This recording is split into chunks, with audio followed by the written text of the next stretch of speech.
She's a trailblazer in American politics, breaking barriers and defying expectations at every turn. But does she have what it takes to be the first woman president in American history?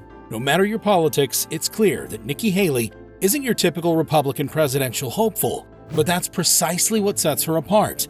With a career marked by firsts and a tenacity that's taken her from the South Carolina State House to the United Nations, Nikki Haley doesn't just navigate the political landscape, she reshapes it. Here's an unbiased look at the real Nikki Haley. Nikki Haley was born Nimrata Randhawa in Bamberg, South Carolina, the daughter of Sikh immigrants from Punjab, India. Though she's received a lot of criticism for Americanizing her name, Haley claims she's not the least bit embarrassed of her Indian ancestry. In fact, she's unique in the fact that she's not your typical Republican, and that her background only proves that American conservatism is not only for the rural Caucasians. Haley makes no bones about the fact that she and her family experienced lots of racial discrimination. However, this didn't sour her on American life. Quite the opposite. She claims she learned to balance her heritage with what would end up becoming deeply held American values. But what do we really know about Nikki, the daughter, the businesswoman, and the diplomat? Beyond the headlines and political rhetoric, there's a story of determination, resilience, and success.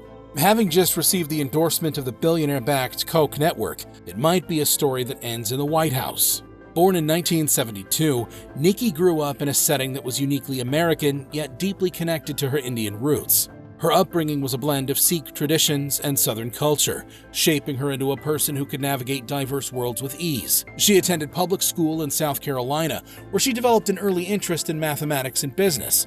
She then went on to attend Clemson University, graduating in 1994 with a BS in accounting. Though she got a job right out of school, her commitments to her family soon blended with her career. Her mother had opened a gift shop when Nikki was a young girl, and Haley decided to help run the company, which had grown into a profitable clothing business, as its chief financial officer. In 1996, she met and married Michael Haley, a National Guardsman, with whom she has 2 children. Though her ambitions could have stopped there, Nikki had desires beyond her family life.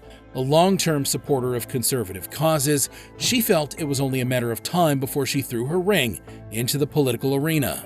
Nikki's journey in public service began small. In 1998, she joined the Orangeburg County Chamber of Commerce Board of Directors. Several years later, she joined the Lexington Chamber of Commerce and the National Association of Women Business Owners.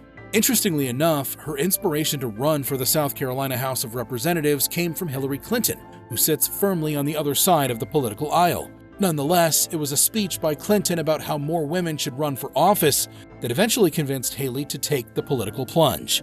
She won election in 2005 and served in the House until 2010. During her time in the House, she quickly made a name for herself as a staunch fiscal conservative and reformer. Her pragmatic approach, general likability, and willingness to work across the aisle eventually propelled her to the governorship of South Carolina in 2010, where she became the youngest governor in the country. More than that, she was the first woman and first minority governor in the state's history. Her tenure as governor was marked by strong economic development initiatives and education reform. She also received praise for her handling of the devastating Charleston church shooting in 2015, which showcased her empathetic leadership and ability to unite people in times of crisis. Her decision to remove the Confederate flag from the State House grounds was also a pivotal moment, and while it earned her more than a few detractors among other U.S. conservatives, it firmly established her as the type of person willing to take risks for progress and inclusivity.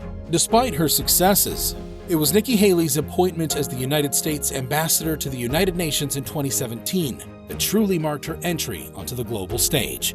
As ambassador, she was known for her assertive stance on America's foreign policy, her strong support for Israel, and her vocal criticism of both Russia and North Korea.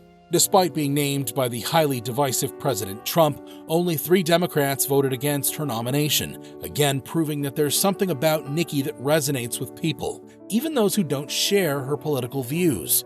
However, after just over a year of service, Haley announced that she would resign from the position at the end of 2018 so that she could take a much-needed break from public service. However, she had already established herself as a major player in international politics. She'd also been named one of Time magazine's 100 most influential people in the world. Her break from the public eye, however, would prove short-lived. She officially announced her candidacy for President of the United States on February 14, 2023. Nikki Haley's political journey is a testament to her belief in the American dream, a dream she's personally lived as the daughter of immigrants who became a key figure in American politics. However, her specific approach to governance tends to combine conservative values with a pragmatic understanding of the complexities of modern politics.